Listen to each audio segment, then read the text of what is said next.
got a pizza from you last night. It was excellent. Good. I'm glad you enjoyed it. What kind did you get? The Little Italy. That one's so popular. Is it? Yeah. It's one of our best sellers. It's such a pretty pizza. It is. But I love it like it is, but I still have to get a little marinara. Yep. I can't blame you on that. I like that. I'll eat one with and one without. So yeah, there you go. I love it. What are you eating, Randy? I am eating from Safeway, P.F. Chang's Dan noodles. Nice. Although I would love to have had a pizza, but the Dan noodles are actually very good. That sounds good. I had some udon noodles last night, so kind of. Yeah, they're just good. I like Japanese. I mean, I like Japanese or Chinese spices. Yeah, that's good. It sounds yummy. You're a spicy person, Randy? I am a spicy person. Yes. I grabbed one of those. It wasn't a Slim Jim. It was another one, but it said hot as what is it say? And then I had two. I can't remember exactly what it was, but it AF hot as or something. Whatever, but hot as something. Yeah, it was good. Everyone, we are live streaming now on the city website, just so you know. Okay, thanks, John.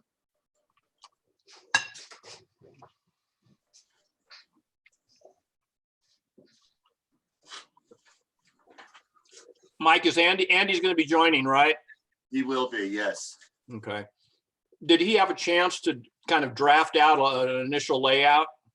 No, I think that's going to be kind of worked on. Carla Cole Okay. volunteered to do that on a CAD system. So I think she's going to help us get that done. Okay. And, we'll have an initial layout to kind of see. We're going to go ahead and order 25 tables. We'll talk about that in a minute. It's probably going to take some time to get them here. And it may take, past next weekend and on through. So we'll see. Hey, Sadie, how are you? I'm good. How are you guys? Good to see you.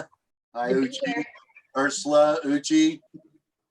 George isn't going to join us today, I heard. So, hi, Linda. Good to see you. We'll see some other names and faces on the call today. I've had a couple of calls and asked if they could join us. And I said, absolutely, as long as they didn't hijack our conversations. Now, everybody's always welcome to have input. Jake, good to see you. Josh. Hey, everyone. Hey, Steve. Ew. Steve, does your Tommy knocker behind you have a mask on? Social distancing. I love that. I asked him the other day where he does these meetings at because I loved his background. He said it's up in the office. Yeah, it's just a painted canvas that we use for different events. Hey, Jimmy, how are you? Good to see you. Hey, Mike. Dale, how are you? Well, yourself? Good, thanks, Mike. Good. Is John going to try to join us today, or is he tied up with something else? I believe he's tied up. Okay. Oh, I saw Cameron. She did a great presentation to council the other night. We really enjoyed it. Hey, Cameron. Hi, Mike. Good to see you. Nice to see you too. Got people waving at you.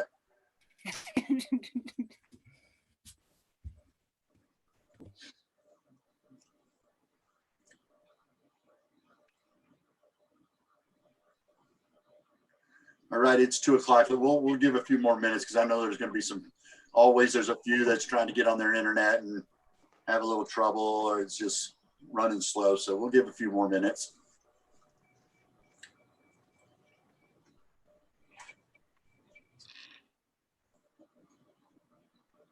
Hey, Terry. Good to see you.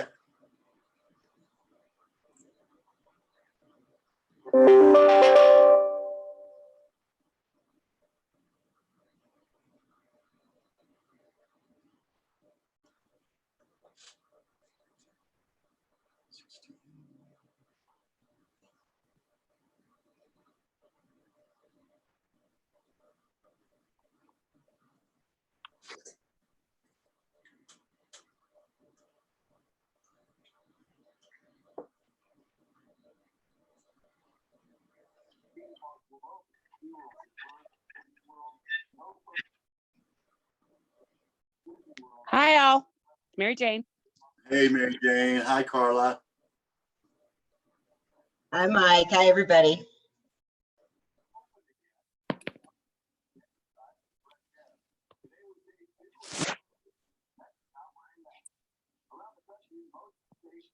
Hi, Allie. It's Mary Jane. Hi, Mary Jane. My video is slow, so I'm just staying on audio. Okay. I'm gonna say, why can't we see you?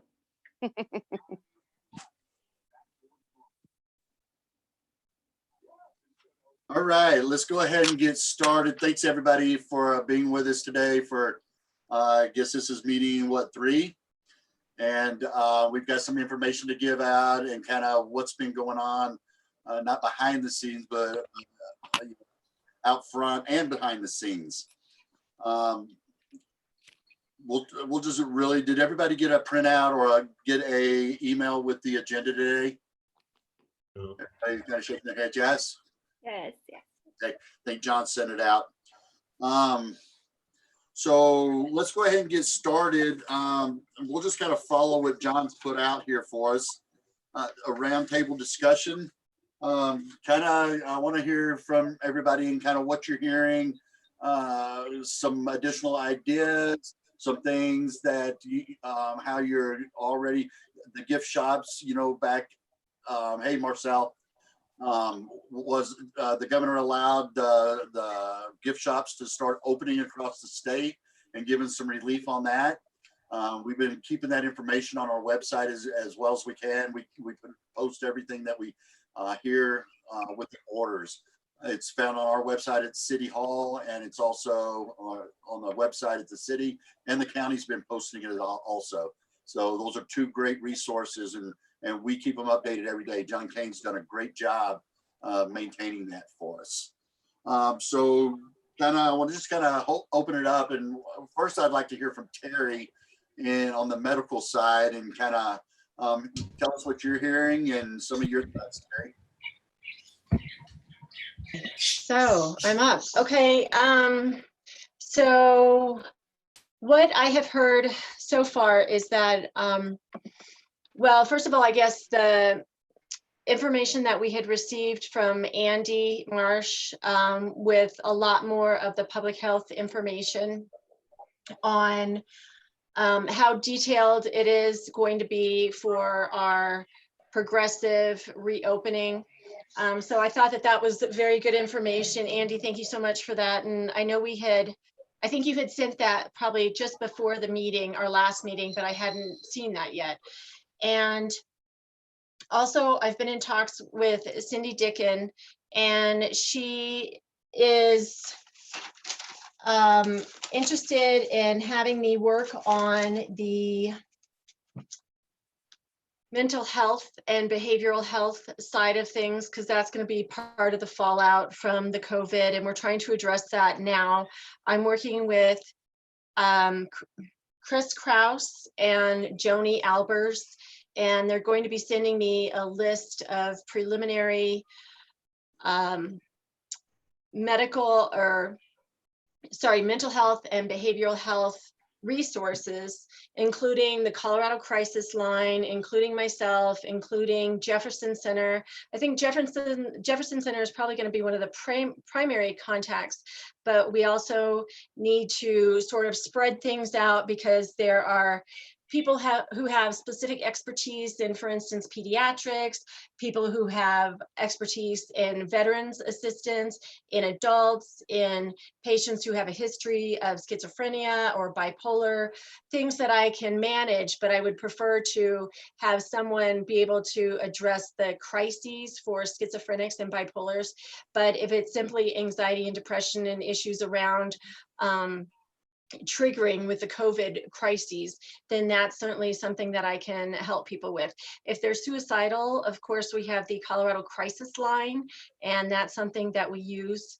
It is available 24/7, but it depends on people's insurance, and it depends on people's this and that. There's all sorts of different things that people might be looking for. And so that's the list that Chris Kraus is putting together, as well as Joni Albers, and they are having a meeting today at 4. Once they have their preliminary list, then they're going to forward it to me on who does what, and we're going to try to have that available before the end of next week, which is going to be hopefully before Memorial Day weekend.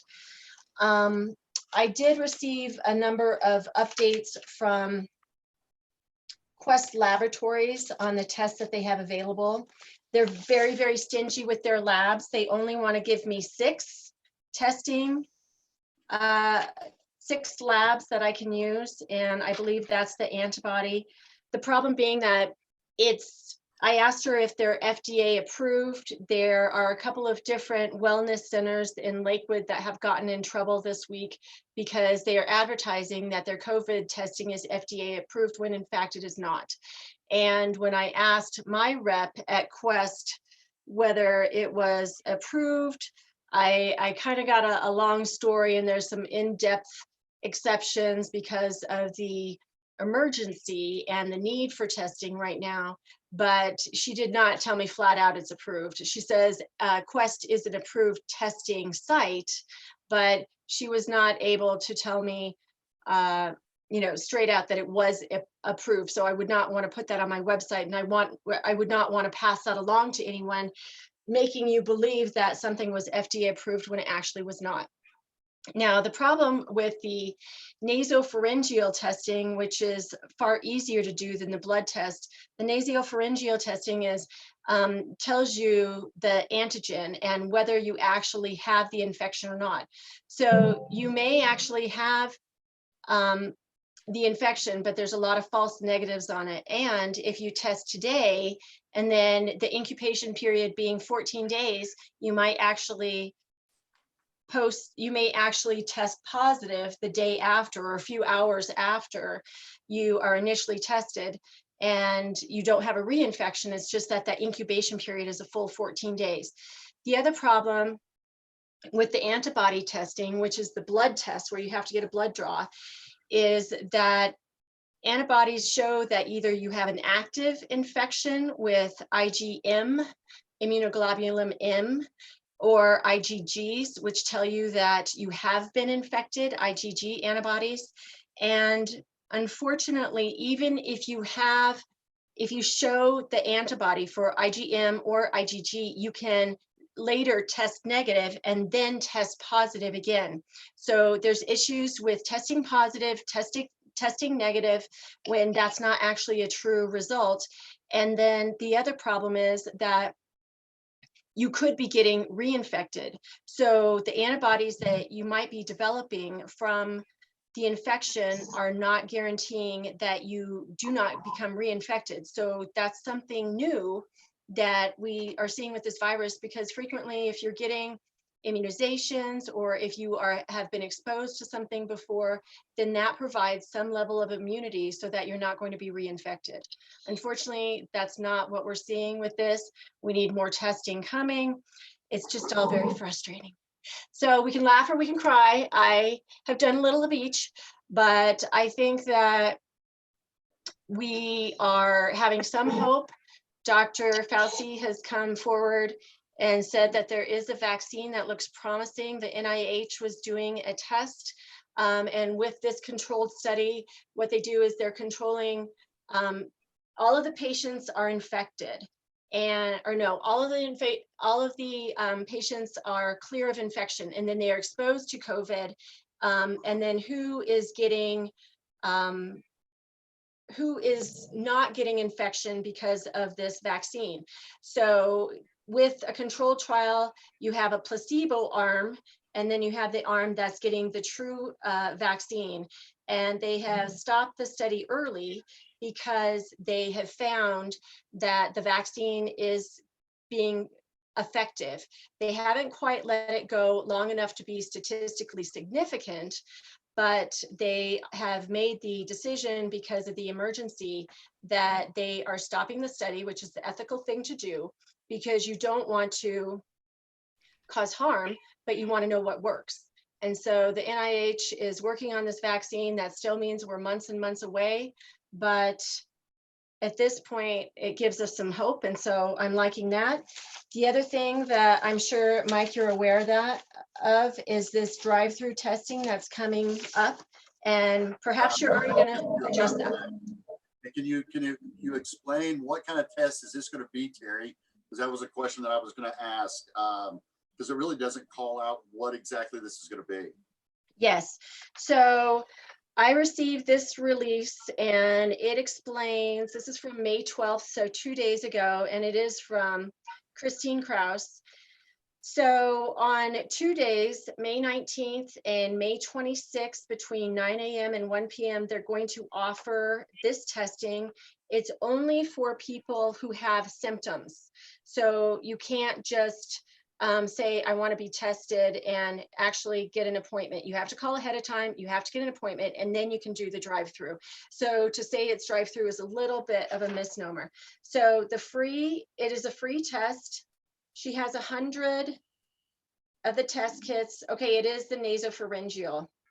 So it's not the antibody, it's not the blood test, it's the nasopharyngeal, where they'll either test in the mouth or in the nose or maybe both. But sometimes there are false negatives. I guess we are fortunate because we have 100 of the tests in Clear Creek County now. And we have had what appears to be low infection rates, but unless we have, you know, very, very high sensitivity and very, very high specificity of a test, it's kind of iffy on how many false positives and how many false negatives we're getting. And so maybe I can get a little bit more information about that from Crystal, our public health nurse. Okay. All right. Any questions for Terry before we start moving on? I think there was something in the chat.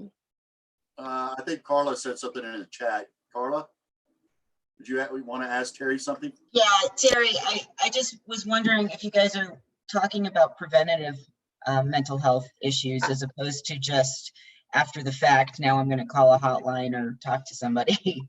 What are those, and what can the community do to help?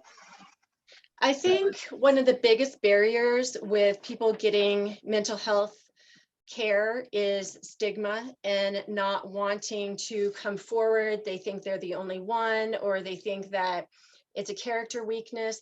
I don't currently know of any preventative initiatives that are actually in the works right now. I would love to know if there are any and what I can do to participate in that. I think that mental health is equally as important as physical health, and anything we can do to remove the stigma is really, really critical. Actually, I graduated from high school here in a very long time ago.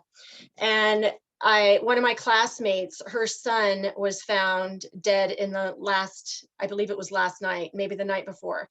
But we just learned of that, my brother and myself, and it's just heartbreaking.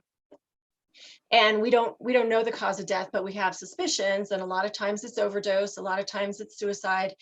And, you know, no matter what the reason is, it's heartbreaking, and there's help available, and we just have to reach out to the community as best we can, reach out to all of the different areas, kids, adults, population, women, postpartum, vets, anybody that we can, you know, reach out to. It's not as rare as you think. And after having practiced for 18 years, I can tell everyone that no one has an easy life. You know, I've had so many different people who've had amazing, amazing struggles. Please know we're here. We want to help. And, you know, anybody can reach me at my cell phone at any time. I want to do everything I can help, especially if people are in distress like that. So Carla, if you know of any other mental health initiatives, or if you come across anything, would you please let me know, because we want to get the word out as best we can, and it's going to get worse, I think, before it gets better. Yeah, and I guess I'm specifically thinking, how do you help balance the side effects of social distancing that makes these people even more critical at this time with everything going on and with the worries and stuff. So, things that are feel good for the community can help that. And we've got a great consortium of people here that want to get active again. And how do we incorporate that into that whole initiative, I think is something important to think about. Absolutely. I think it's really critical, especially for people that live alone, especially for the elderly, especially for people who don't have a network of support right now that they can reach out to, or they're living alone and they only have, one contact person, or one person that comes maybe once a week, once every 2 weeks. They are particularly at risk, and they may not have the insight into themselves to realize that, they're kind of edging towards a more dangerous type of phase or space that they're in. So I think being hyper vigilant, I think, reaching out to people, if we know anyone, if you have any neighbors, if you have any friends that are alone living by themselves, reach out. And, if you ask them, how are you doing?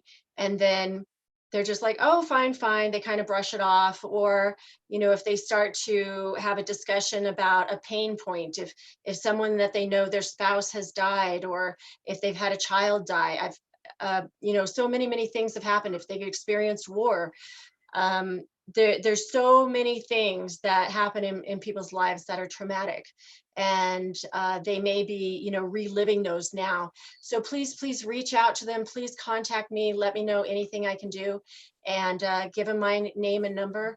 And just, please, everybody, try to be as hyper vigilant as you're able to.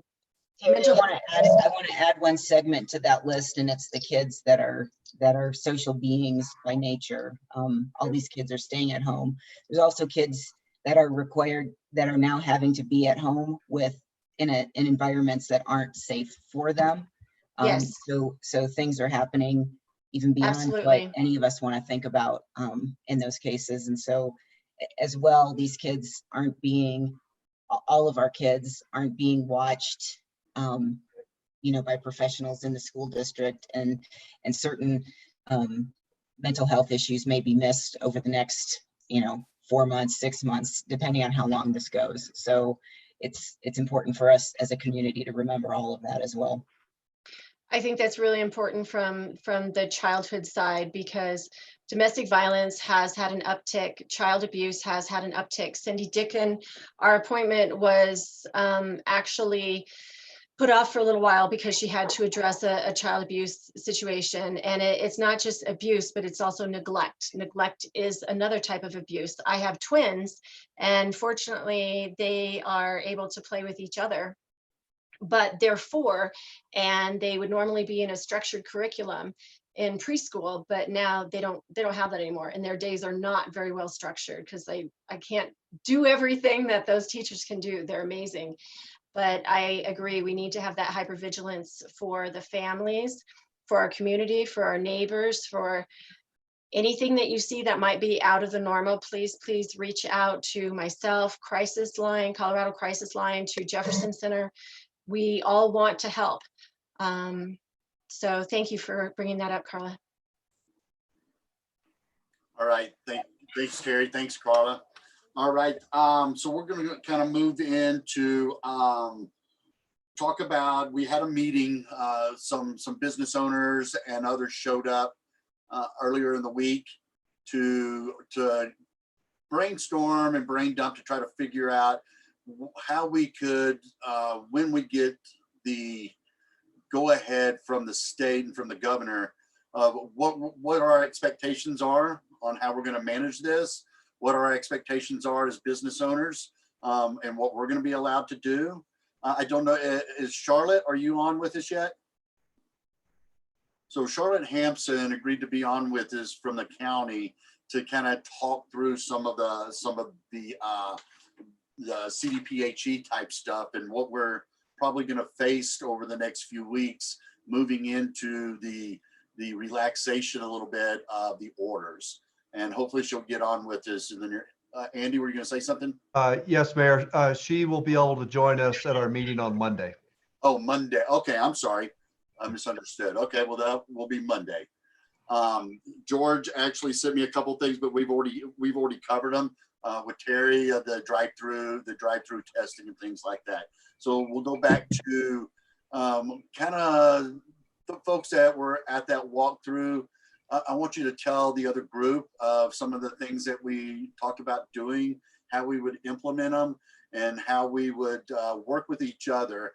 And just to let people know, most of the people that showed up were restaurant owners or managers, but the conversation for the retail businesses and their interests as well was very well discussed. So we haven't left anybody out on this. You know, this is a all for one and one for all situation. Most of it was how to activate for the retail market, how to allow them to activate the street and bring merchandise out and highlight and promote their business. So this is not all about the restaurant industry. It's for everything. Of course, Dale, we didn't have a lot of talk about the rafting company and your industry itself, but I'm going to get to you in a minute so you can give us an update. I know that you are keeping on top of everything that's going on with that industry, and we want to hear about it because that does impact our businesses here in the county in Idaho Springs. So I'm just going to open it up to the folks that were there at the walkthrough and you know, share with us what we had come up with and the thoughts. Well, I guess Okay. I'll speak a little bit about it. Seems like we did the walk around town and most of the conversation was about putting picnic benches or tables out in front, kind of mimicking the European or concepts from all over the world where the restaurants would bring the tables out onto the street or have tables there.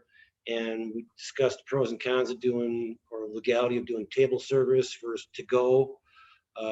Who would handle, how would trash look like? How would alcohol service look like? Who would be allowed to sit at what tables? Where would the tables come from? The city buying picnic benches versus the restaurant supplying some and the city buying picnic benches also. The parkway behind some of the businesses, how that would look, having picnic benches or tables set up there. And mostly about how it would be closing down Minor Street, where and different formats of that, like closing down the whole street, having a one-way lane in the middle, having just the parking taking up and using the sidewalks as seating and the parking as the sidewalk. Nothing was really determined, but that was the gist of it, if I'm correct. Randy? Unmute yourself, Randy. Yeah. I mean, Steve covered it pretty well. You know, there's a couple things that I want to throw in on it that you know, I've given thought to and talked to a number of people.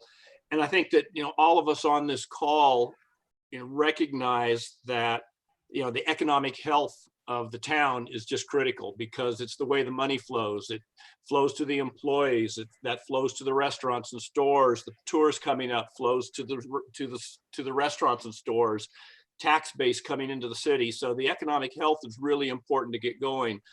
But you know, there's very few of us on this call and at the meeting that are residents. And when you looked at doing the parking situation, there was a lot of feedback that came back on that. And I think that it's important for us to consider it. And that is, you know, there's a lot of people in town who are saying, you know, they don't care as much about the economics and the businesses. They live here, but they don't work here. They're retired. And it creates a lot of issues for them when Minor Street is shut down. So while I'm in favor of shutting down Minor Street, I think that it's important for us before we do it to see what that traffic flow is going to be like coming up to town. I mean, it would be terrible to shut down the street and find out that we didn't need to. And I would like to have the need drive us as opposed to just doing it, expecting it. So I'd love for like our first weekend when restaurants open up to really see what happens. And that at least gives us the opportunity to take into consideration, those residents that are going to have a concern about shutting down Minor Street. Any comments on that? And I will say that the city has meeting. We were every morning at 9 o'clock. Now we're Monday, Wednesday, and Friday. And Wednesday, this was over an hour conversation of, how what we don't want to do is get back to impacting our residents of the community. So with that said, and what Randy's saying, we don't want the employees and visitors parking in our residential area. I've held strong and stood strong. There have been a couple of comments about firing up our paid parking again, and I said absolutely not. I'll go down with flames before I'll let that happen right now. I don't think it's the right time. It's not the right message.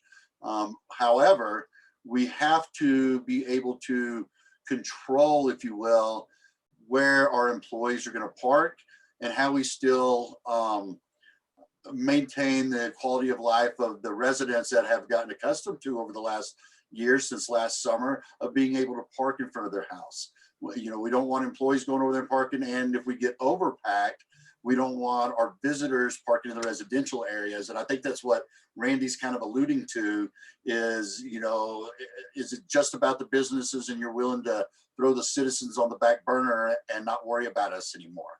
So from a political standpoint, we have to be conscious about that. I think it's something that we've worked on. And the chief of police said that he would be able to somewhat manage and enforce in the residential area. We've talked about, before we didn't want to do hang tags, but, through the rest of the summer, we've talked about we should just make hang tags. Let the residents get hang tags, have them on your window, and then it's a call-based enforcement.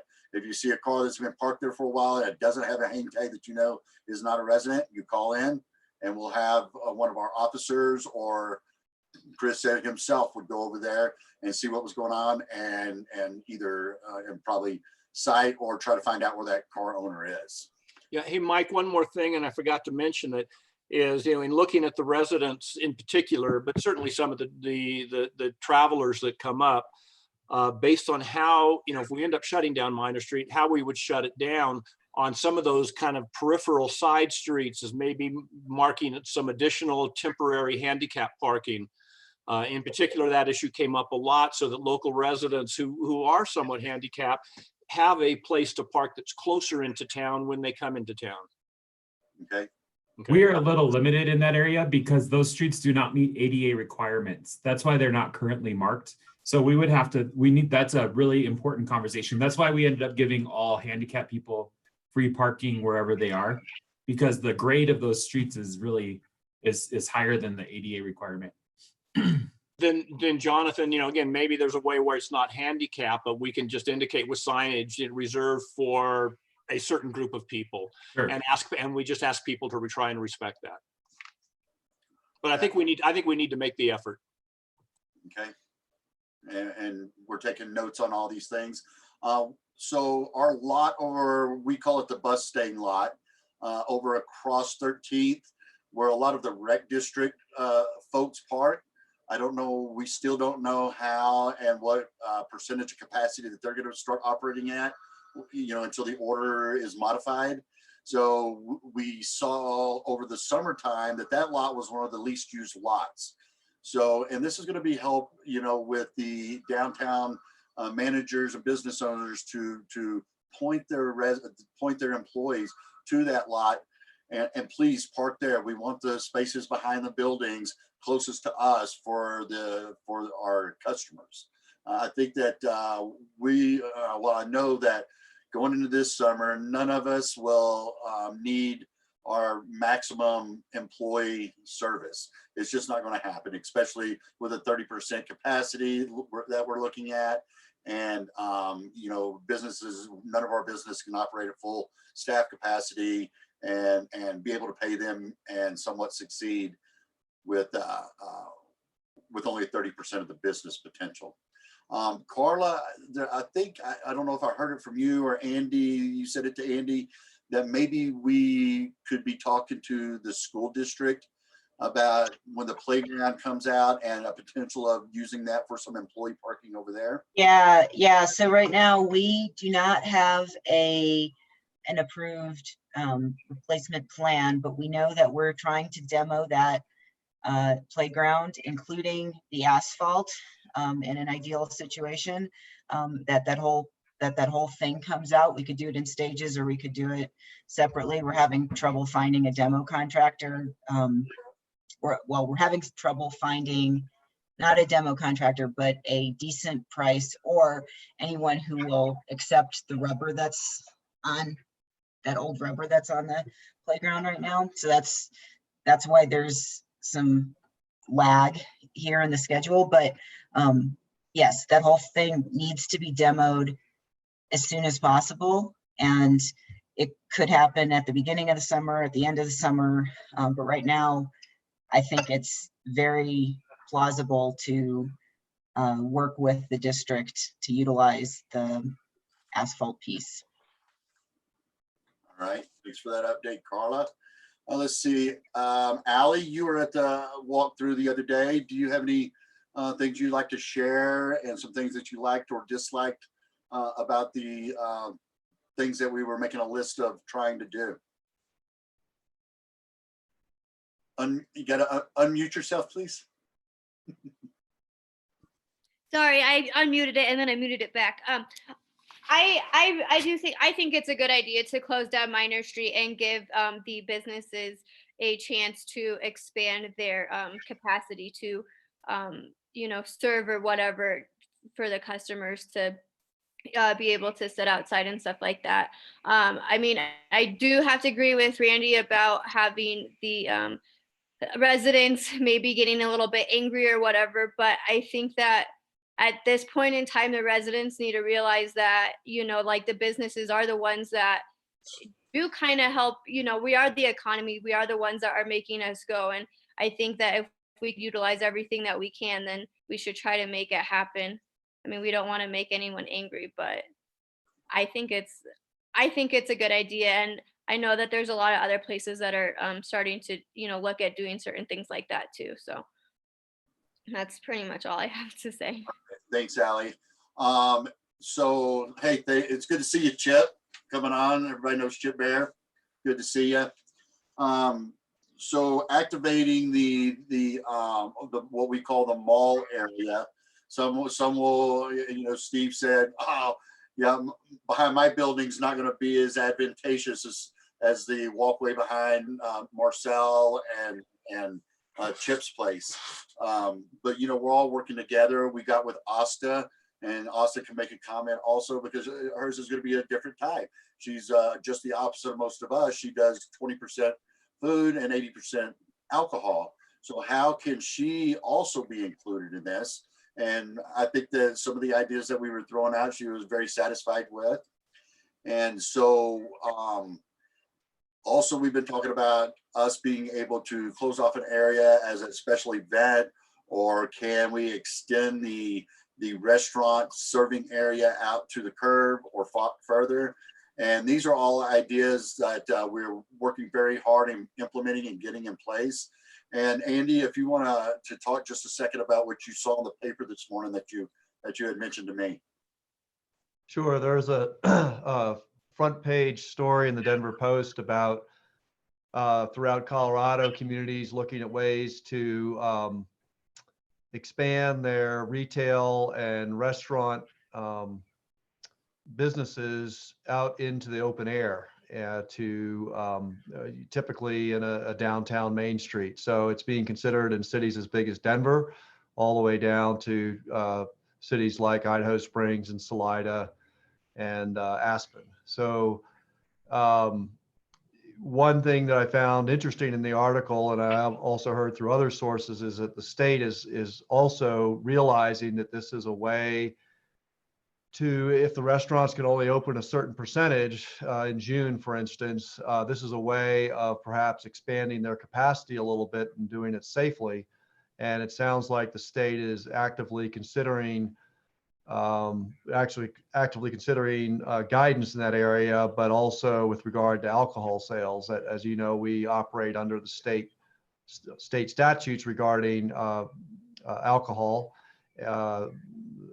service. And so maybe the state might even be very helpful to us if they could modify their regulations somewhat to allow expansion of the premises, serving, can we serve out in the street area when it's closed down, different options. So I think, again, we're just exploring options right now, but I found that encouraging to see that that is under consideration. Thanks for that, Andy. So we at the city are diligently keeping an eye on that. We are going to direct Diane to prepare a special events permit to see how that will lay out. So we have something in place that we can implement, at the drop of the hat. So we're not saying, well, we need 3 days to do this. We want to be prepared for everybody. I like the idea that people, restaurant owners want to take their outside serving. We talked about server serving, or if those tables should just be used for to go. So those are some of the other things that we should iron out. Of course, I did mention for the retail shops to be able to bring their products and displays out to the street area. And, second fold to this is we've been talking about for many years, or I have, one of my wish list items were to potentially on the weekends in the future, for the future of Idaho Springs, be able to close down and have a fun, entertaining type downtown with no traffic coming down. Of course, the issue has always been the parking. You take off 75 parking places off a Main Street, that's not doing us any good when we already have a parking problem. So all these ideas are great. I'm getting some, I'm not being able to read them fast enough, but and yes, Clear Creek, we're gonna, so let's talk about something Steve mentioned. How do we maintain the what I'm going to call the community tables, that we allow the restaurants through their storefront be able to bring some tables out to the street? And we're thinking to leave the middle of it open so people can have a walking lane down the middle of the street. Also, that will allow our deliveries on Main Street to happen without tables being out there blocking them and them having to go a block or two to try to get the deliveries into our establishments. So we've talked about that. Not Marcia, but Greg, I don't think he's on. He has some good ideas. I think he said something about something on our liquor license that could be checked and it could be having, I don't know if that's a one-time event or it's a permanent event. So we'll have to do some more research on that. So is there anything from anybody that you're hearing that you don't like, that you do like? Josh laid out a bunch of great ideas in our last packet, what he thought and how it should look like. And a lot of those, everybody raised their hands and said, these are great ideas and this was what we were kind of thinking about. We just need to make a plan and be ready to implement it when it's time.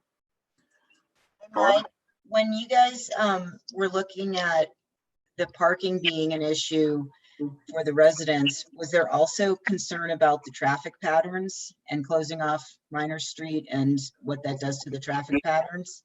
Yeah, we addressed that with the chief. He has no problem with how it would work. Basically at each in the block, and we could do this too, talking about, we're going to be having our flowers coming in the first week of June. The ones that are in the pots, we had so many in the park that we put on the walls, we could actually block the end of the street off so that our cross streets remain open. So Chief is very confident that he can develop a plan that will be effective and we can get people and have the motion around town with no problem. I want to hear from Linda. We really haven't heard from Sadie or Linda in your types of businesses. Do you have any thoughts or ideas that you might want us to scratch our heads with and lay out on the table? Yes, I love the idea of having that much open space for people to walk. It feels more like a celebration of returning to the mountains and having this open space with eating. And I think it would be a good atmosphere. I might not call it a mall. I like the idea of something like a market, Idaho Springs Market, something like that. It reminds me of ideas that are really taking off in Denver, like Edgewater Public Market and Avante, where you can go and get a drink and walk around and shop and eat different places. So I don't know if people could travel with the alcohol, but I think we're on to, you know, a lot of what's happening around the Denver area. That's kind of my thought about opening it up. I understand concerns that the residents might have, but I find that Minor Street, you can't park on it in the summer anyway. So I don't know, you know, if we do this just for the summer, I understand it might be inconvenient for some of the residents, but it might help us get back on our feet. Yeah. Okay. Thanks for that. And one of the things that I mentioned about the open container, if we can do this, we also have to find out, will it be legal for people that are walking around with a margarita or a beer? Can they actually walk into the gift shops with that? So, you know, because they don't have a liquor license and it would not be included in that special permit or that special events permit. And would the owners and managers of those establishments be able to monitor that? Of course, everybody would put their sign that says no alcohol beverages inside store, you know, right. But that would be another concern, that people would try to go into the stores that don't have alcohol license, and liability because none of you have insurance for that, for alcohol. So I think Sadie, you have some comments? Yeah, I think that my main point was making sure that each retail business has the opportunity, and I think you addressed it, of being able to spill out onto the street to do sidewalk sale offerings to kind of stave off some of the capacity issues. Also, that was my concern, was if we are going to consider a special events license where people are going to be allowed to walk around with alcoholic beverages, what as retail store owners where I don't have a license for that, what my responsibility would be.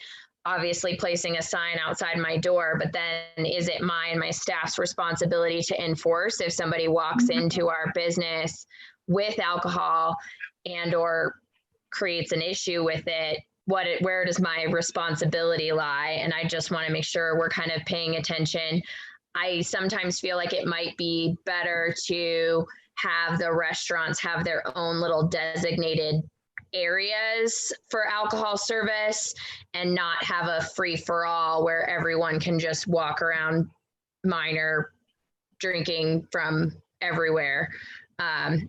You know, you can sit on Tommyknockers section and drink Tommyknockers. You can sit outside of Main Street and drink Main Street. You can, and have them in restaurant sections. There might be less liability for store owners because then that's quote unquote a gated area. And if they leave that gated area with their alcohol, then there is less risk of them walking into restaurants with it. That's really my main concern, or into retail with it. I appreciate that because nobody has said that, and so that's a great comment, you know, and your interest in respecting the liability of the other businesses that don't have liquor license. So we will jot that down. Jonathan, I'm sure, is getting that. Anybody else? Marcel, you'd like to say anything? Being from New Orleans, I'm pretty comfortable with people walking around with booze in their hands. So, I mean, the culture is pretty well taught down there that you can leave with it, but you can't go anywhere else with it. So, I mean, going into a retail shop, I think would be just having people that, you know, once you have your container, you can't go in any building would probably be great, because that would also limit people from overcrowding any establishments, especially if they're feeling, you know, a little socially lubricated. So I think I think the idea of having a walking mall is probably going to increase traffic to the area. We have to manage that. I do think it's going to be a benefit to all the other businesses, because if people are out of their cars and walking around, they're going to probably see more than they would have seen if they were just driving through. So, I mean, I'm excited to try it. And of course, you know, we obviously will have our eyes on, you know, how to best protect the, you know, the neighborhoods and the community. But it sounds like a great idea.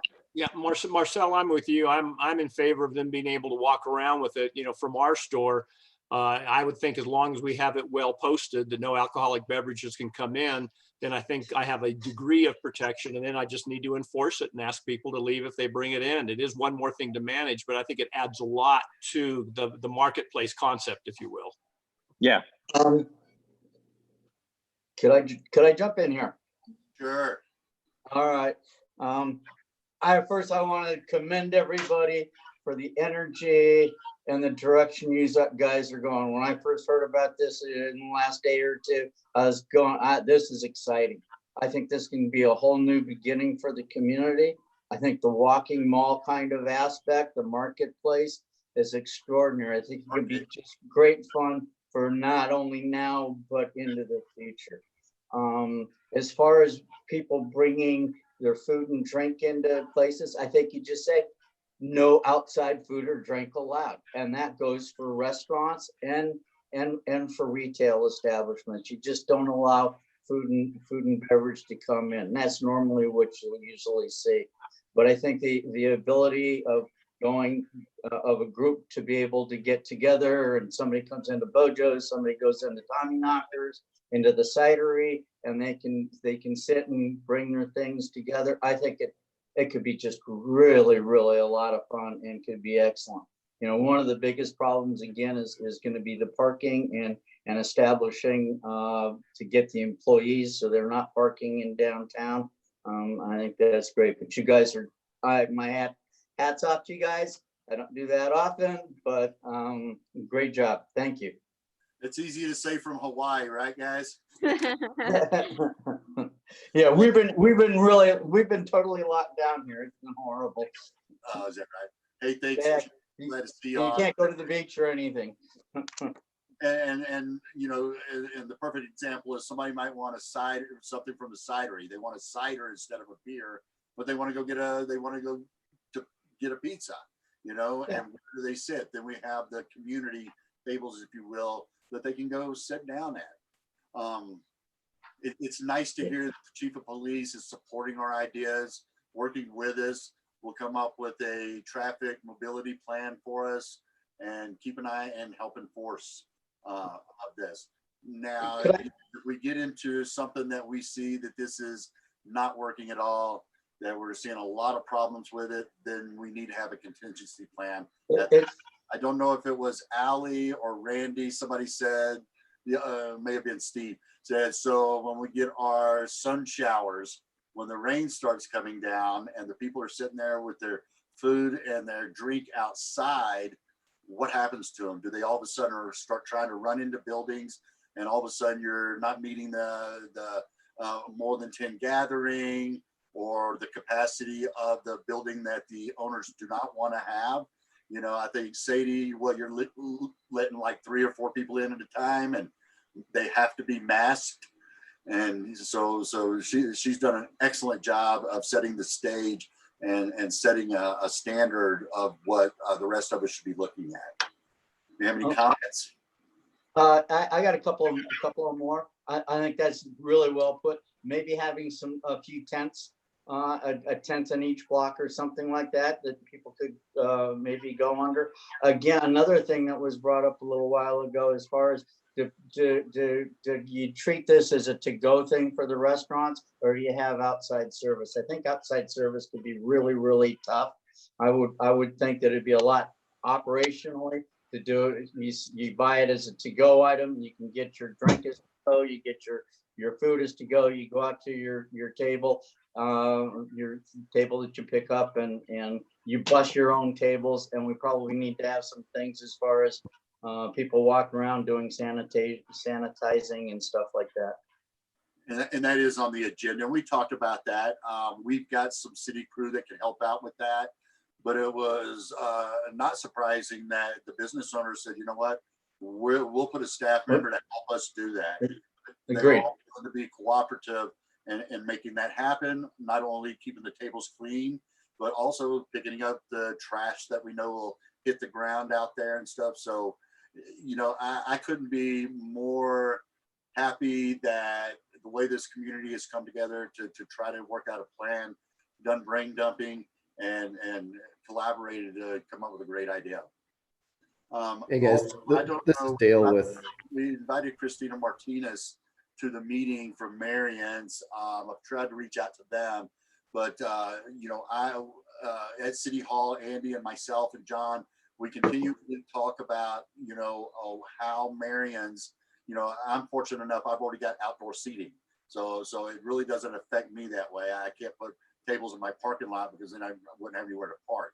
So we're consistently and always looking at the ways that we can also provide some outdoor seating for Marion's, some additional outdoor seating at Smoking Yards. So if anybody talks to anybody from the east end of the city, let them know. We're constantly talking about them, thinking about them as well. This is not just about the downtown historic district. It is a city at large endeavor. I got a couple of notes. One was from, and I'm going to be looking down for a second. This came, I believe, from Beth Luther. I've been asked by multiple folks inside and outside of Idaho Springs to consider a face mask requirement. I'd love to hear lots of people, and they can feel free to contact me or send me an email. Anybody have any thoughts that we have you have to have a mask on? Of course, how do you eat with a mask on, right? What's some comments or thoughts on that thought? Mike, my thoughts on that are that, you know, if they're going into a retail establishment, then I would think that we would put signage that would ask them to be wearing masks. Wandering around on the outside, I think it really comes down to social responsibility and social distancing. I don't know if I'd want to go as far as to make masks a requirement in the city limits. Okay, Terry, you came on. That's all you. Here we go from the health side. Come on, Terry. I know this is not popular, but masks, sorry. You know, it's a deadly disease, and I think it's a little bit irresponsible. You know, none of us know if we're infected. I can't get testing. I know a lot of people can't get testing, not reliable testing. You know, it's my responsibility if I am infected to not infect other people. This is a requirement at Walmart, at Costco, at Safeway. Just, you know, I don't know how I would eat without having the mask as well.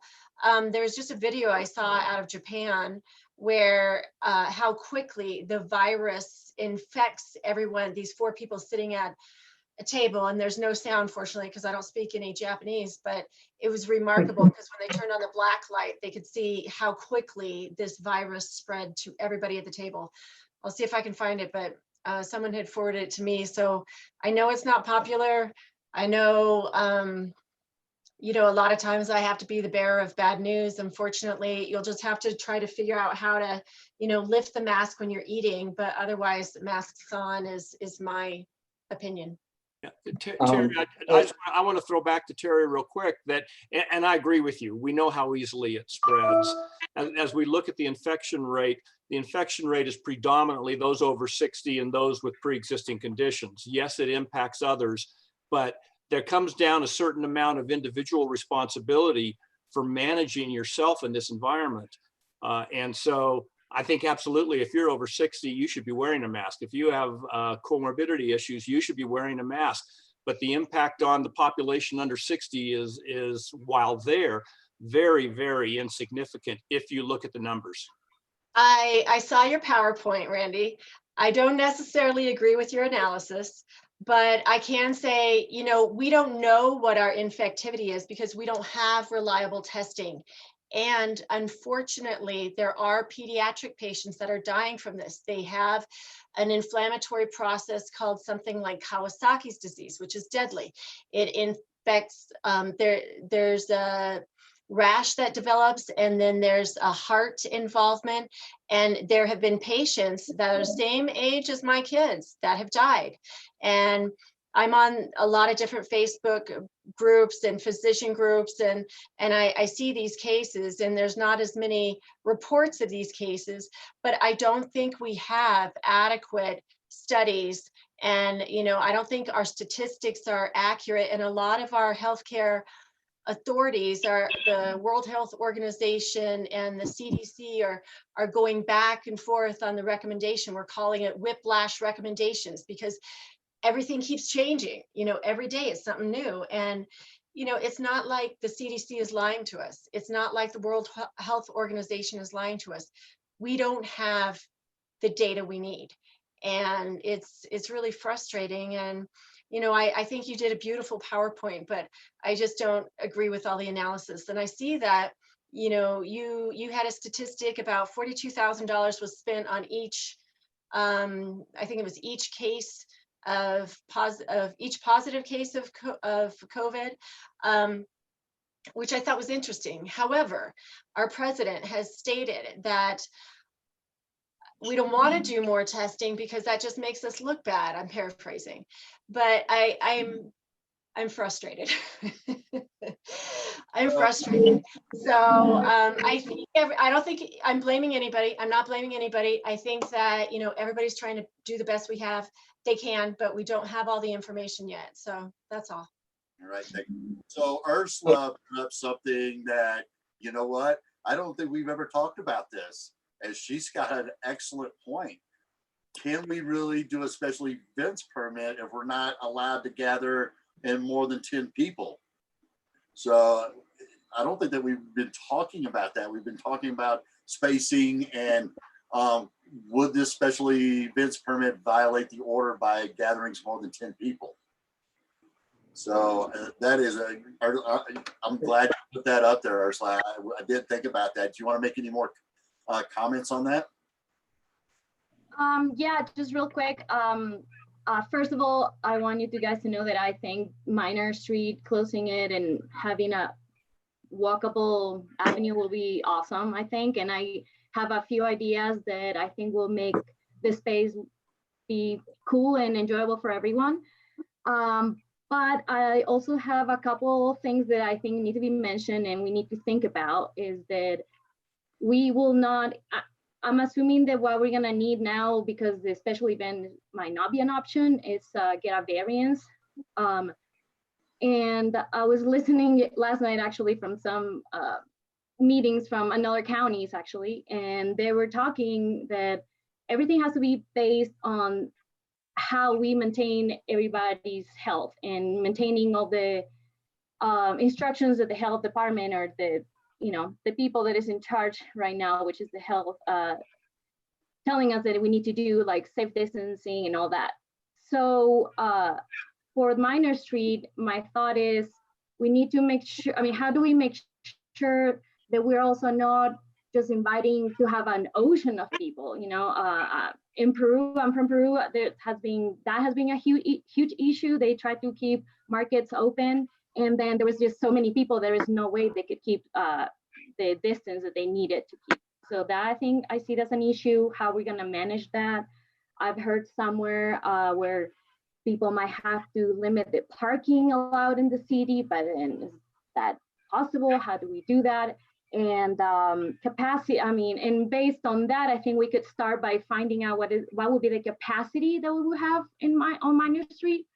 Kind of the same way each restaurant and each store has a capacity, a limit capacity, you know, based on the health regulations, what can we do? How much people can we have? And, you know, to make sure that everybody's safe. Because I want to be able to, you know, enjoy walking on Minor when it's everything out and all that, but I also volunteer a lot with the Food Coalition right now. And so I can expose myself to be, you know, in a place like that. If there's too many people that can't be away from me enough, then I'm gonna have to, you know, I'm not gonna be able to enjoy walking on Minor as well, because I have to make sure that I stay safe so I don't contaminate others and I can keep helping. Thanks, Ursula. And I will cap off, it's kind of a, if they do this, what is this? So they say that the restaurants can go to 30% capacity.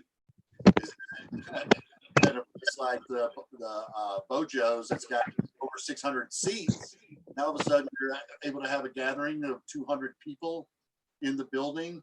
So yeah, these thoughts and how they're going to do that. And I think until we get what the governor's going to say, and he's going to do it on Memorial Day, what we can, we should still have a plan, still get the park benches and the picnic tables and be ready to go. But we may find ourselves in another situation depending upon what the governor says. Sadie? So I guess my only thing off of the mask, requirement and continuing to move forward is that, I think that's going to be something that each business owner is going to have to really dig in for themselves until there's been a big overreaching requirement from any kind of state or government official. I think that that's going to be something as a business owner, you're really going to need to make that decision for yourself. I think it would be very difficult to enforce if we tried to make any kind of citywide mandate. And then we're stepping into people's personal freedoms when they're out and about. I just think it's a messy, mucky. I totally respect and understand where Terry is coming from. And I acknowledge my business is requiring masks upon entry, although I still have customers that adamant about not wearing one and refuse to. So do I choose to say you're not allowed in my business? Like, I'm not going to make it a big deal. I just have gotten to the point where it's like our staff is required to wear masks. I get to include that as a policy with my staff members.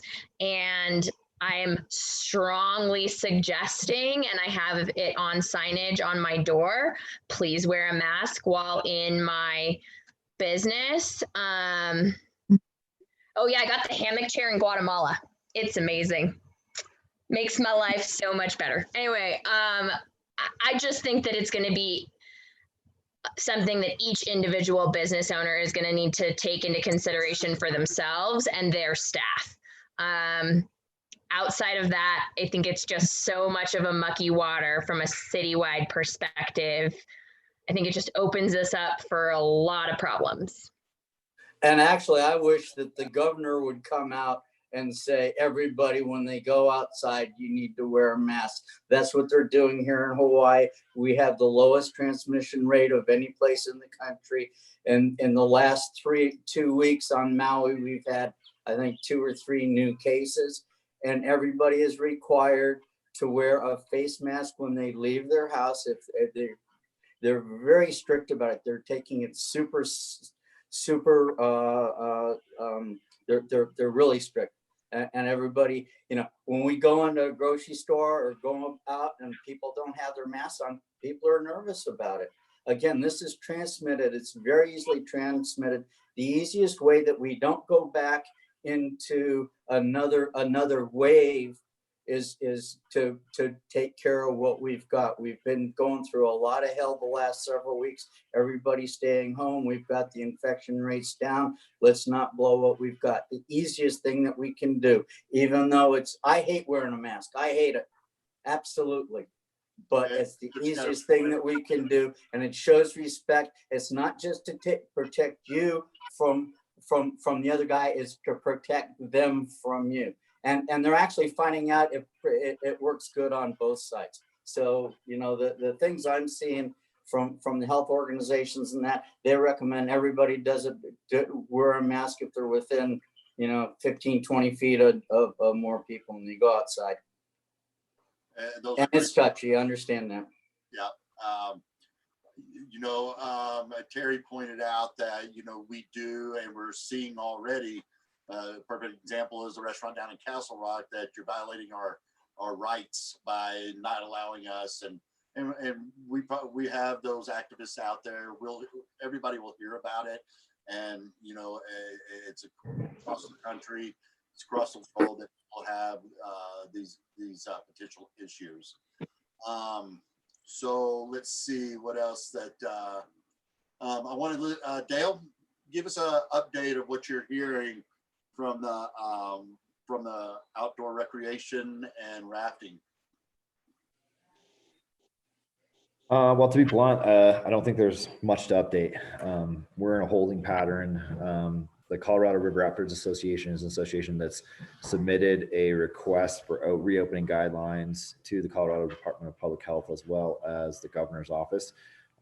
He's out of town currently, and so we're not expecting a response on that anytime soon.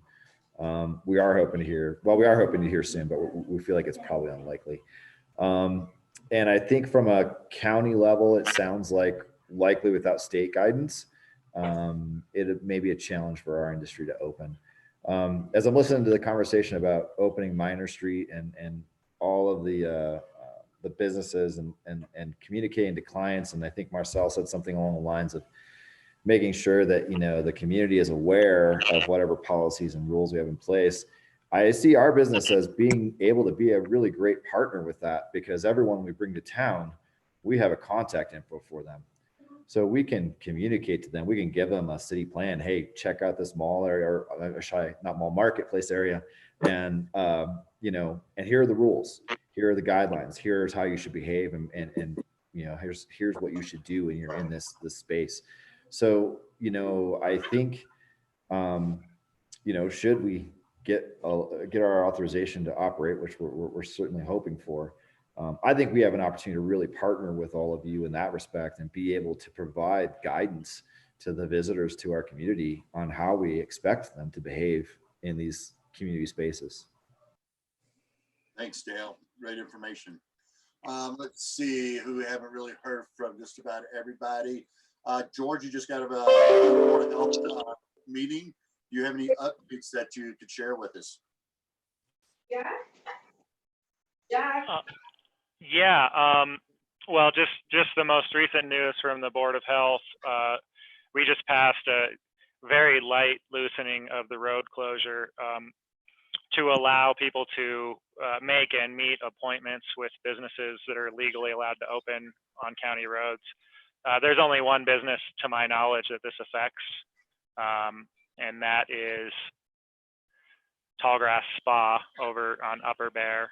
And we did our best to keep it very narrow, because that activity doesn't really present any of the risk that we're intending to avoid with this closure.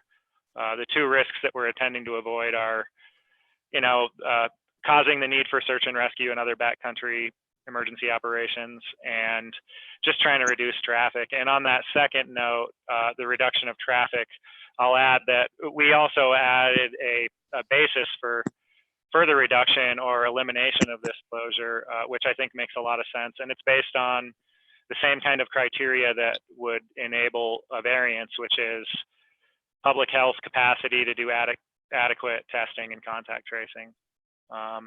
I also I'm hopeful that on the search and rescue side, we can secure some commitments from some other agencies or observe increased capacity within search and rescue, so that we don't have to rely, so that the emergency responders we don't rely on locally don't end up out in the backcountry, which, you know, presents a pretty big risk of them reducing their capacity to help save us for anything. So.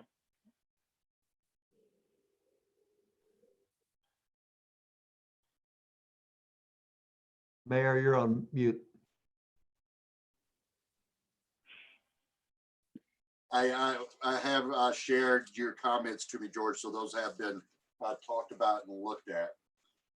So we talked about most of the stuff on the agenda, except a couple of things that I've been meaning to bring up that we need to be thinking about. Some things are happening. One, we received a call from CDOT. As I've talked about for the last few years about CDOT having potentially $2 to $2.5 million to help us build a parking structure. Of course, we first wanted to implement a parking management program to see how that worked, to really determine of how many parking places that we really needed to add to downtown.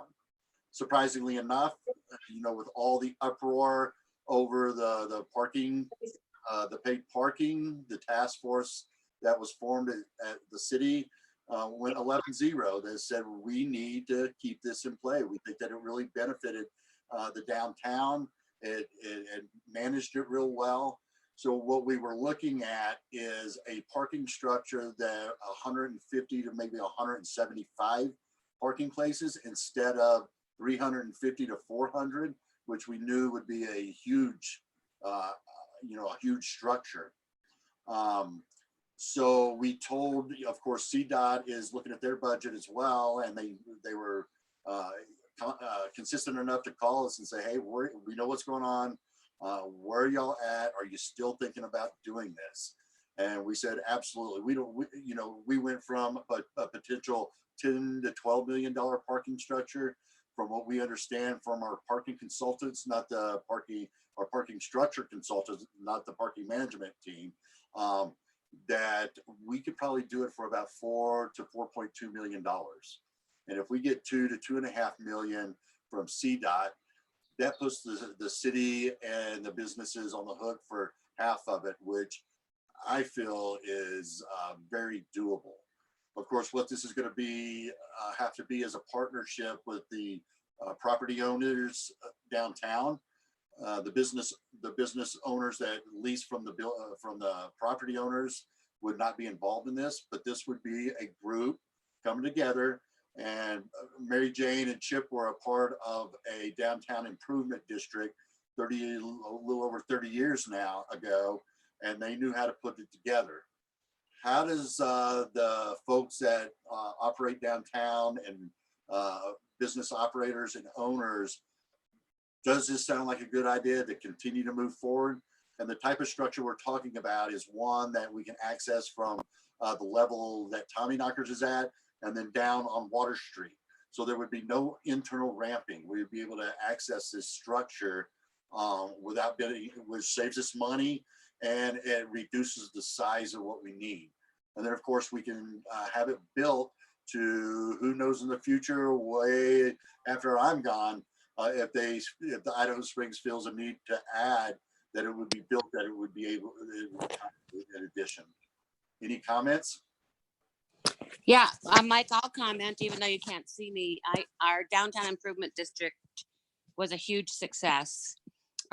We got, and it took us 10 years to pay it off. It was a slight extra fee on each property owner, but we also got DOLA, the Economic Development Corporation, and the city to be our partners in the business improvement district. And I think we were able to leverage a lot, get a lot done by all that cooperation.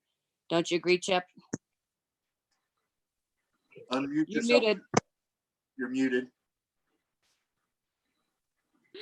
It's like a thing. He's still muted. Unmuted. Okay, there I'm unmuted. Yeah, it was one of the best things that we ever did in the community. It was fantastic, and I for one, right off the top, without even giving, I'd definitely jump in on it. I think it'd be a wonderful thing. Me Those too. numbers sound very doable.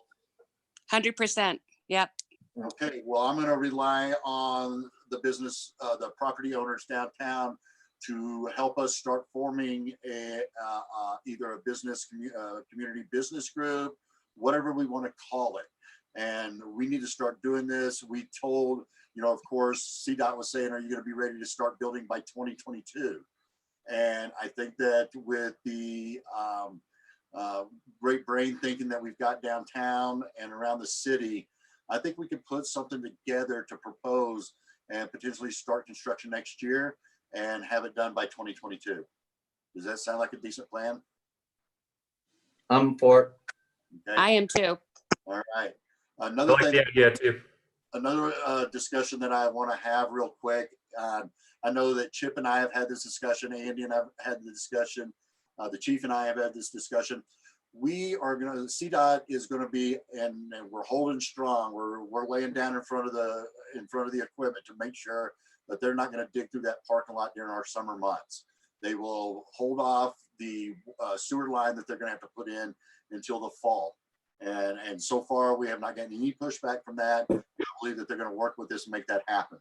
So when that's done, we're gonna entertain and ask them, since they're gonna have to pave most of it, why don't they go ahead and give us a whole new paving for the whole downtown district behind the buildings. With that, I believe it is time for us to start looking at co-locating trash dumpsters, move them away from our buildings out to the back wall, and defining different areas that, you know, we know that the retails don't have to use as much dumpster. Maybe they get empty once a week. And I think there's potentially maybe picking up twice, but sharing a dumpster and working it that way. And trying to get, you know, hate to say it, Chip, but when Andy walked behind the dumpsters the other day, he was like, people sit out here and eat pizza? It's like, yeah. So, and you said it too, Chip, you'd much rather see those dumpsters somewhere besides where they are. Oh, sure. Is everybody supportive of co-locating and working with your neighbors downtown, and us coming up with a plan to see how we would implement this, and bring one provider, probably talk to Chris Doyle and have him work with us. He's a construction company also. He could not only provide and furnish the dumpsters, but he could actually build the enclosures for us. How does everybody feel about the city starting to move forward, talking to the business about that? Steve and Marcel, I want to hear from y'all, because y'all are, you know, y'all are ones that will be using the dumpsters more. Any thoughts?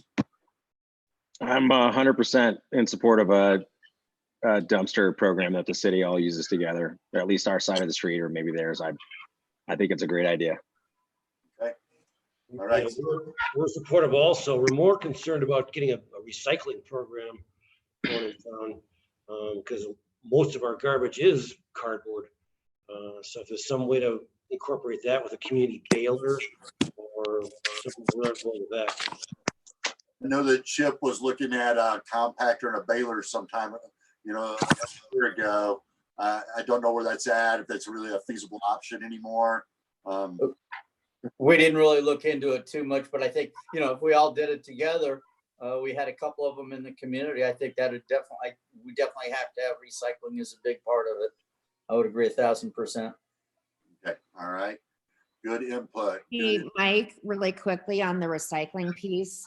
And this is just rumor, and so, you know, I don't want to start anything, but I keep hearing that our companies are not actually recycling, and that they're charging businesses for it, residents for it, but it's, once it gets to the county site, it's all being put in the same garbage pile. I hear the same thing, Lindsay. Yeah. So, I mean, I just, you know, I want to feel like I'm doing the right thing, but at the same time, if they're not following through, why are they charging for it? And again, I've heard it from multiple sources, but I haven't talked specifically to the companies, but just wanted to kind of mention that. Are you talking about the Soda Creek, I'll call it the dump station, it's called. Transfer. Yeah. George, are you taking note of this, and have you been hearing this, and is there something that you'd like to comment? And it's not the county, it's the actual companies that are going and they're just putting it all, the actual companies are throwing it all into one. Exactly. Yeah, not actually recycling. Okay, I'm sorry, I misunderstood. Okay. Yeah, and I'll just comment briefly.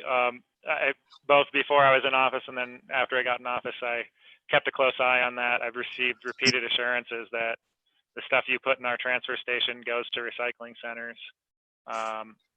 So I think with regards to county operations, actually putting the recycling in, I mean, is the county sorting it out of the garbage, or because I think the issue has been where the companies are actually throwing it all into just one big garbage. Yeah, it doesn't have anything to do with the county transfer station. It's the other companies. Like, we just fired our company 2 weeks ago because of that, because you could watch them take our recycling bin, which we take a lot of effort and fence to do. They'd go down the street and pick up someone's trash and dump it right in there. And we accused them of it over the past year, and they admitted it. They said, yeah, it cost us an extra $150 a load to dump recycling for his trash. So we can't take that expense right now. So we let them try to figure it out over the past year. Nothing changed. So we just fired them and we're shopping it up. Yeah, and they really can- shouldn't be charging residents and businesses for a recycling service if they're not actually providing it. I can Exactly. testify that we had a company last year that came to pick up our trash service at the rafting company, and the truck literally backed up to our our recycling container, dumped it, pulled forward, backed up to our trash container and dumped it. Yep. It's a company thing though. It's not an accusation to the transfer station. No, no. So if we get the town to contract with one company, maybe we have more leverage to make sure that they actually do what they're supposed to be doing. Didn't you say that Doyle Disposal takes our recycling down to a place? in Denver? That's what they told me. Okay, so He told me they actually truck it down to a special, I'm not sure exactly where, but they had some place that they were taking it, and they said it cost them more money, but that's what they were doing. I did not verify it though. Okay. Well, I just wanted to throw that part of our recovery and moving forward. This was a good platform that I could speak with the business owners, and that's kind of what I was doing. All right. Real quick, we're running into an hour and a half now. Economic, I want Lindsay to give an update or any comments that she would have.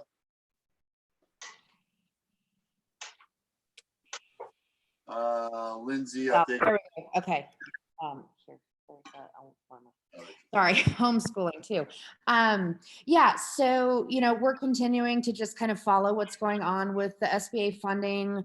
I know a lot of businesses out there have received PPP funding, and there's just unfortunately so much mixed information out there regarding that program, and we expect to see some changes, hopefully for to the benefit of businesses. So just kind of hold tight and keep moving forward with what you're doing with PPP, and fingers crossed that some changes are made and things make more sense, because I know there's a lot of confusion around that program. But yeah, we're just trying to follow that. The CCDC continues to, we've been working on applications for our emergency working capital COVID-19 program, and the maximum amount that you can request is $30,000.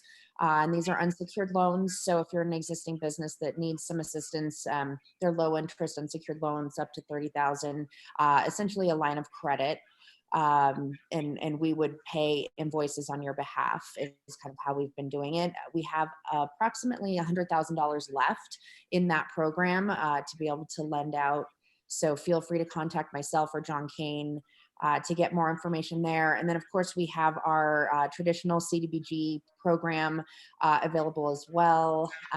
Interest rate usually falls around prime plus 2%. So prime is at, I think, 3.25 right now. So that can kind of give you an idea of, if you're wanting to move forward with any traditional funding. But again, if you haven't applied for PPP with the SBA, there's still funding out there. Talk to your bank. We've noticed that, some of the smaller local banks have been fantastic to work with. And the communication is there versus at some of the bigger guys. But again, just keep looking into that. And we're anxious to hear what the governor has to say. And I'm thrilled with this task force. I think it's just great for us to even, just be able to have some socialization on a screen every once in a while. I know we've all been getting our share of that, but anyway, thank you guys for all of this. That's all I got for now. Okay, thanks, Lindsay. Do you mind if I add something that I just discovered this week? Maybe other people knew about. Our PPP is running out this week. It's been 8 weeks since we closed. And looking at unemployment options, there is an option that's called work share that I did not know about. Maybe everyone else does, but for employees where you're reducing hours between 10% and 40%, you can still work with unemployment while keeping on the employee at reduced hours. I'm not familiar with that, but Randy's shaking his head, and I understand that Randy understands a lot about this unemployment and how it works. So I'm not familiar with it, but a great comment for all of us to take a look at. And that's a great segue into what I wanted to wrap this meeting up with. Just some notes from Congressman Negus's office, and he's on his way back to DC to vote on what we're calling CARES Act 2.0, the HEROES Act. And I'll just read real quick a couple of things that we're looking at for Paycheck Protection Program. It said extending the covered period for loan forgiveness for no longer than 8 weeks. HEROES extends the 8-week period to 24 weeks and extends the covered period from June 30th to December 1st. Another bullet point provide flexible for small business with low labor costs. HEROES eliminates the 75-25 rule on use of the loan proceeds. Another one is to ensure small business can access loans by reforming lender program. HEROES established an additional set aside for CDFIs. I don't really know what all these are. CDFIs, Dan Ebert's not on with this. MDIs, oh, that's micro lenders, SBA and CBC. It creates a carve out of 25% of the funds to be used specifically for small business with 10 or fewer employees to guarantee they can fully be able to access PPP assistance. Another one is make local news broadcasts and titles eligible for small business loans.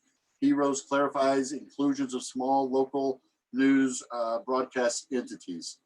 And it sounds like also what's on here is they're trying to get this fund refunded, the PPP refunded, to provide more money for people that were not available, were not able to get it in time, because there was a lot of people that all of a sudden the SBA and the bank started saying we're out of money, that's it. And there's a lot of people stuck out there with not being able to get a PPP to help their businesses out. I'm hoping that's refunded. And I also asked Congressman Negus last Saturday if there's going to be a potential that current businesses that already have one, could we apply for another round? And he said that was something also that they are discussing under this HEROES Act. So. And Mike, if you'll indulge me, I'll pile on with the good news that's in the HEROES Act. God, I think one of the most important things I can do over the next week is do my part to make sure this gets through the House and then through the Senate, because it includes direct funding to local governments of our size, both to help make up for revenue reductions and to provide for COVID response. The numbers, the current estimates are that Idaho Springs could receive $590,000 in 2020 and $295,000 in 2021. And Clear Creek County could receive $3.6 million in 2020 and $1.8 million in 2021. And that would really, I think, be fantastic and excellent. So if you guys are private lobbyists in your private lives, reach out to your delegation. They need to hear from us. We got to get this thing passed. Thanks for that, George. And also with that, it means monies for the city. And that we're in the next couple of months, we're going to find out how down we are and what we depend on sales tax to operate and provide service for our community. And we know that we're going to see a big decline. And hopefully these funds will come through not only at the state level, but the county level and local municipalities. So, okay, last chance to make a comment, and then we're gonna, it's almost 3:30, last chance. Anybody have anything? All right, good job. If you have any comments to make, send them to John Kane. He provides me with those comments, so I will see them. Andy and I will see them. So thanks everybody for your participation and your commitment. And we'll see you next time. Next Monday, right? Okay, thank you. Thank you.